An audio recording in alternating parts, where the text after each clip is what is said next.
So this is what we want to do with you in the morning. I'm going to share with you how the project was actually conducted, really briefly.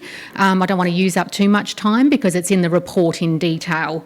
But I do just want to give an overview of the major findings so that people know just that as a piece of foundational research to begin discussions.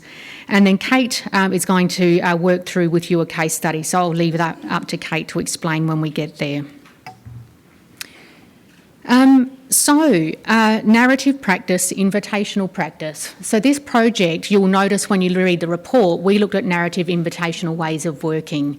And so I just want to acknowledge that we looked at two kind of schools of thought that are epistemologically similar. And so when we think about narrative practice, what we're thinking about is that practice that engages with people by exploring the ways in which they make sense of their lives through stories. So the aim of narrative practice is to enable people to re-author their stories and in doing so enhance their sense of agency and capacity for change. Invitational practice seeks to engage men who use violence in an ethical journey towards respectful relationships and encouraging them to develop their own practice of self-confrontation and helping them to discover their own capacities for respectful ways of being. And so in this project, we used those two ideas and want to acknowledge the founders of those ideas, Alan Jenkins and Michael White, and the Dulwich Centre colleagues. So in a sense, when you bring these ideas together, what they do is focus on men's particular stories and backgrounds rather than universally applicable generalisations. So they're very focused on particular stories and backgrounds of men. In this space, so I'm talking about men who use violence in intimate partner relationships. What these practices aim to do is seek to create change that is self-generated, that is personally meaningful, and therefore the assumption is if that resonates and sits with a man, it's therefore more likely to be sustainable long term. What these two practices aim to do is open up conversations through curious inquiry rather than shutting it down through confrontational approaches. So both these ways of practicing are very active, they're very curious, and they're very exploratory with a man. Having said that, both of these practices are upfront and they maintain an unrelenting focus on women's and children's safety, and the end game, they're always thinking about men's accountability and responsibility. So that definitely does not go out the window when working with men. Women's, children and safety are centred.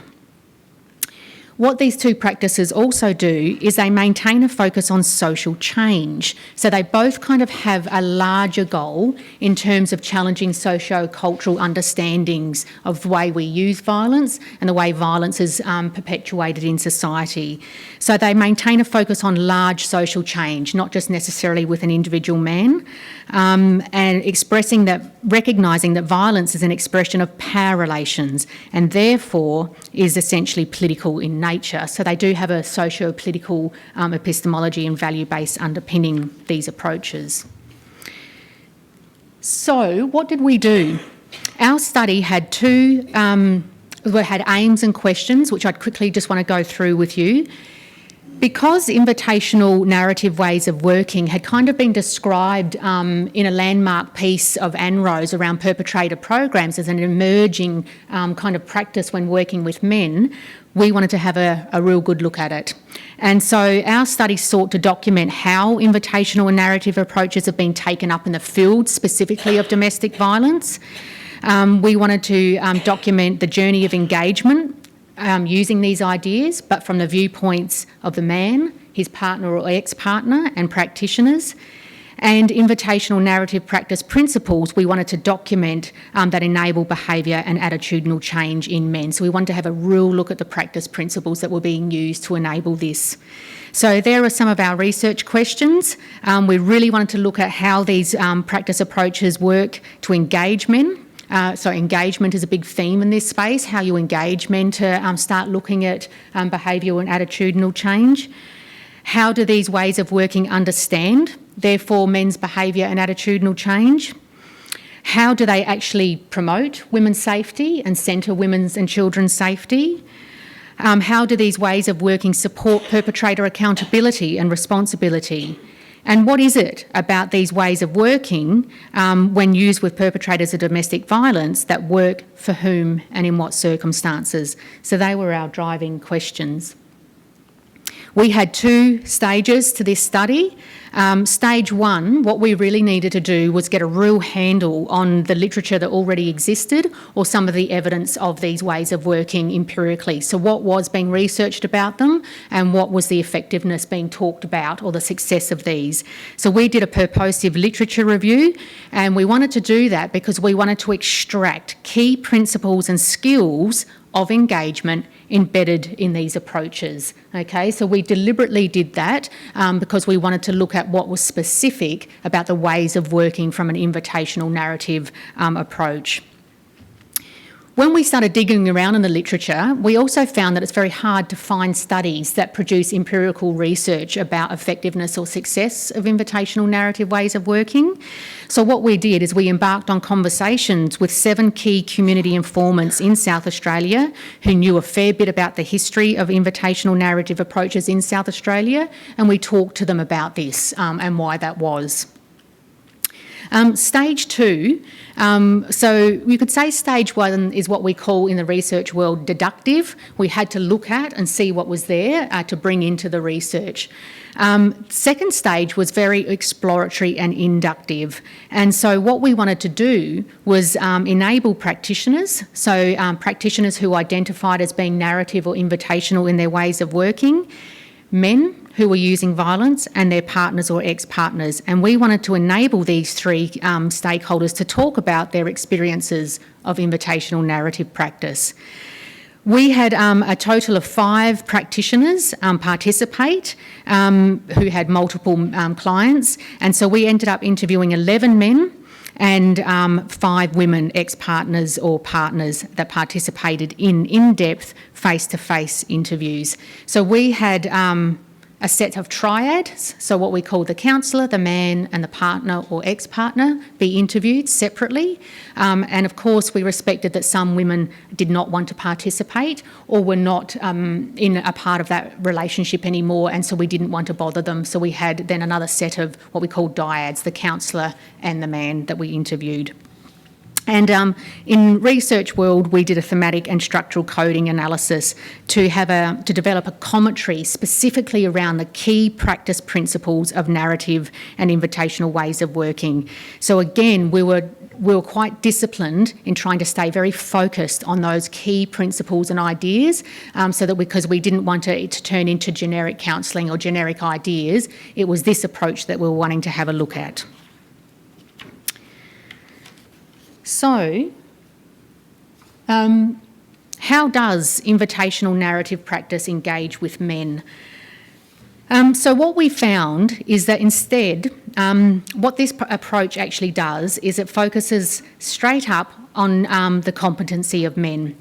Invitational practice and invitational narrative practice views men as inherently capable of engaging in conversations about cultural contexts, ideologies, personal choice and responsibility. So that was the first starting point, that men can change and that they can talk about their behaviour change.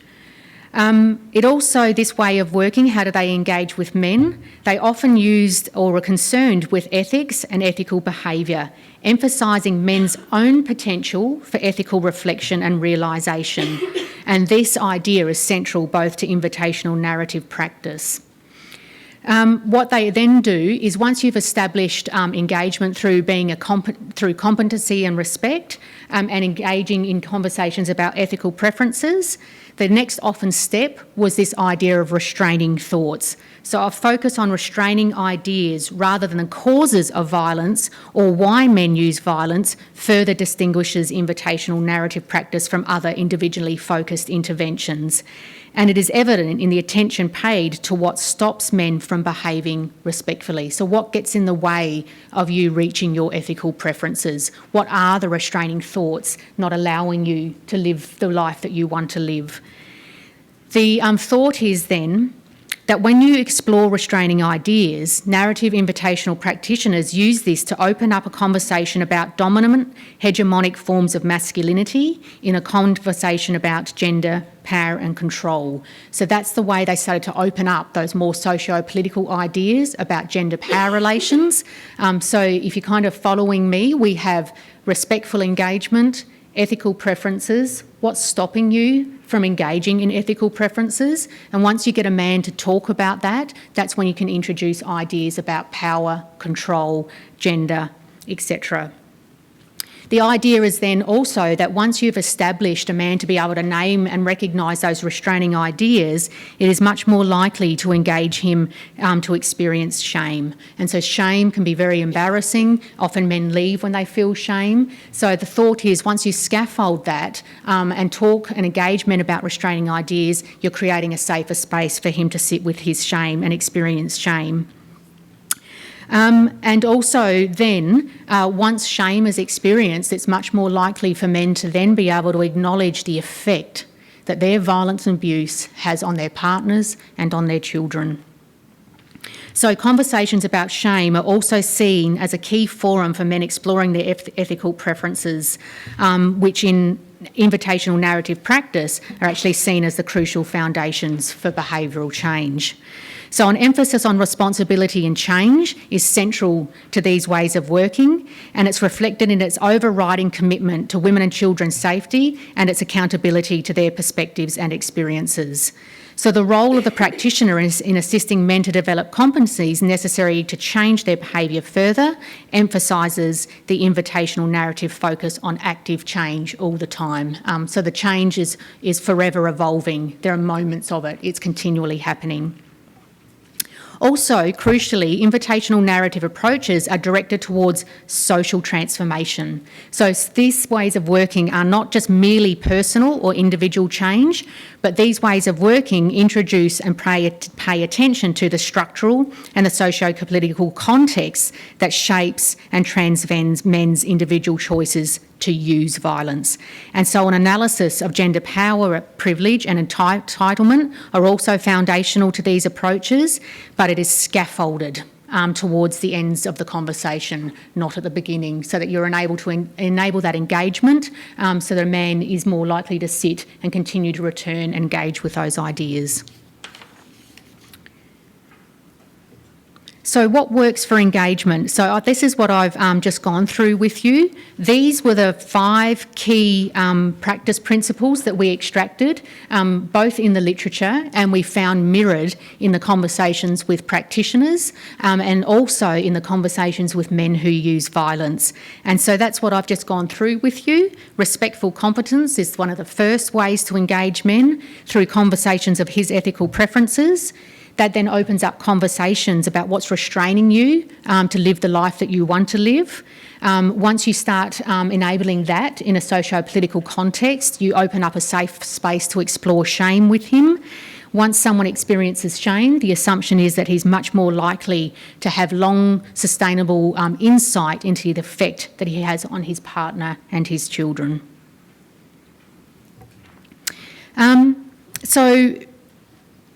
There are some realisations of change and expressions of accountability that we wanted to also highlight. So what does expressions of change look like from a narrative therapist or invitational practice point of view?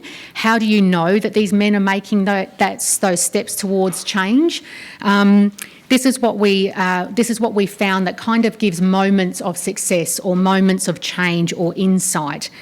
It's how men name abusive practices, especially when they can give specific details. So narrative invitational practitioners spend a lot of time with them to try and name the violence that they're using so that we move away from denial, minimisation, justification.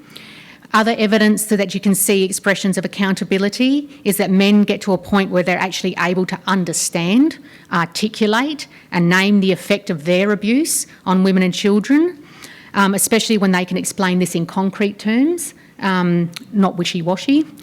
How men develop an attentiveness to other people's experiences rather than a self-focused stance on themselves. So they start to articulate seeing it from other people's points of view. They can name what that must have been like for his partner, or what that must have been like for children to watch that or experience that. Other realisations or expressions of accountability is when men are able to engage with and talk about their shame, and how they engage with men's use of violence against women in a more socio-political context. I have to say that is, we found, one of the hardest things to reach, and it takes a very long time. So we interviewed some men around 2 years that they were undertaking narrative and invitational ways of working with counsellors, and that's when we only started to see kind of those snippets of that broader socio-political context or realisation of it. So I do just want to highlight that when we look at invitational narrative approaches, they aren't just focused on an individual man and his personal circumstances. That's how you work with the individual man, but they have a bigger value base, and that is around analysing gender-based power, privilege and entitlement. And so I did just want to highlight that again, that the ideas of ethical preferencing, restraining thoughts, or building that evidence of his moments of change is often done through this lens. It's the insight into this, so we're not letting go of this transformational social change. I also wanted to finish up before I hand over to Kate by also highlighting that narrative and invitational ways of working we found in the literature, and particularly through interviewing the practitioners, is that they have a very strong commitment to women's and children's safety. Also, we found that women's stories provide critical insight regarding men's change, what this looks like away from the counselling space, and how it's experienced by others. And so while women's voices might be considered a crucial counterpoint to men's voices, therefore balancing it, in a sense, the intensive focus on men as the subjects of intervention, this is not to say that men's accounts are necessarily wrong or falsified. So we interviewed women not to try and trap men out or to think that they were lying. They experienced their moments of change, but we must always check in with women and children about that change. So rather, what is evident in the perspectives of women here is the incredibly complex and pervasive impact of living with violence, and that's what you see when you interview women about their experiences. You get real insight into the complexity of it and the impact that it has on women's and children's lives. When you see that and you listen to it from a woman's point of view, you get a real appreciation for the vastness of change that we're all embarking on with men, okay? So this is not easy. This does not happen overnight. When you see the complexity of violence, you're going to see the vastness and the slowness of change that is ahead. The women's accounts raise difficult questions regarding the meaning and the limits of change, particularly given the subtleties, the anomalies and the occasional contradictions that we still saw in men's stories. How do we determine, for example, what should be considered significant in change or sufficient in change? When is men's change too subtle, or when is it too slow? When is it significant? What is adequate enough in this regard? What counts as change? And so we still need to ask these questions, and we still need to engage women and their children about these questions. And so I wanted to also then finish there before I hand over to Kate to say that in any kind of intervention with men who use violence, it's women's narratives that also have to be very much a part of the conversations around men's behaviour and attitudinal change. So I'm going to leave it there because I want to hand over to Kate because in the next kind of 50 minutes, we want you to have a little bit of a think about some of these key principles that I've introduced you to this morning. But to be able to do that, often to see it in practice and to see it actually happening is when it starts to resonate with people. And so I'm going to hand over to Kate to talk that through with you.